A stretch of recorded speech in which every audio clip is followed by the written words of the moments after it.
Assalamualaikum warahmatullahi wabarakatuh. Waalaikumsalam warahmatullahi wabarakatuh. Alhamdulillah wassalatu wassalamu ala Rasulillah wa ala alihi washabbihi mawalah amma ba'd.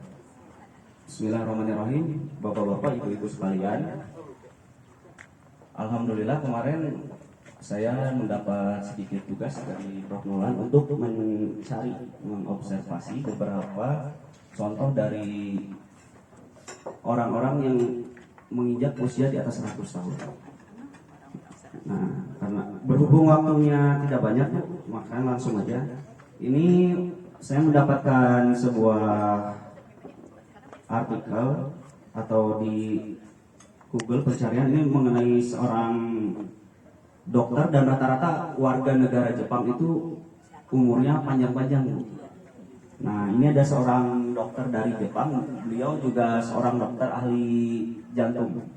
Sekarang beliau berusia 95 tahun, bernama Reizo, warga Osaka, Jepang.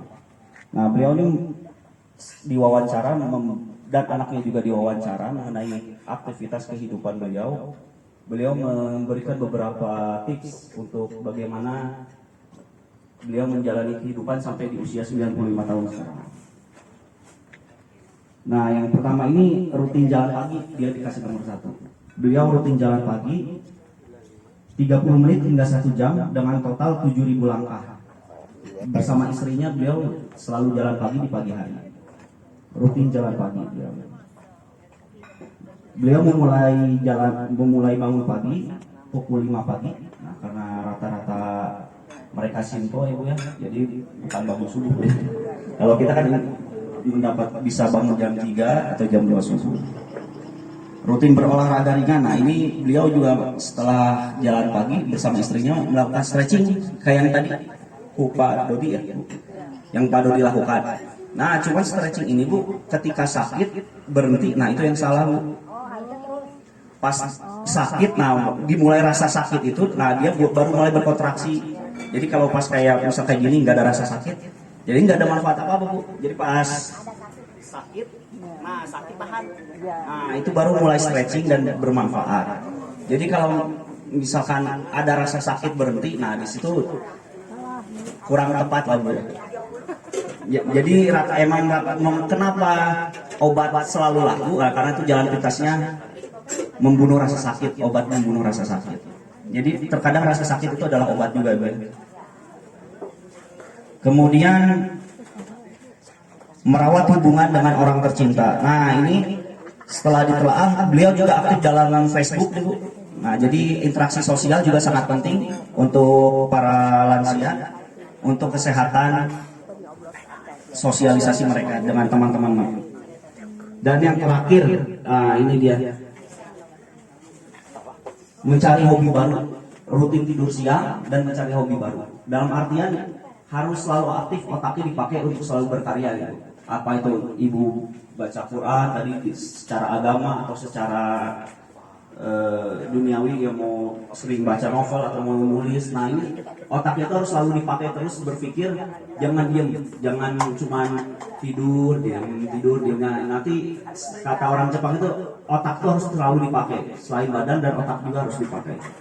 Nah, itu Bu yang dari terakhir saya ambil dari guru saya.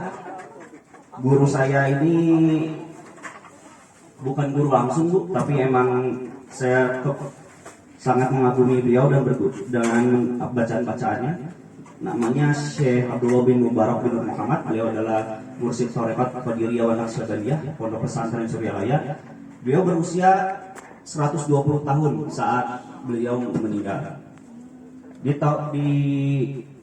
tahun 1900 saat beliau usia 70, beliau masih aktif berjalan kaki mencari belajar agama ke Syekh Khalil Bangkalan Madura, ke Syekh Toha Kali Siku Cirebon, ke Syekh Abdul Karim Banten.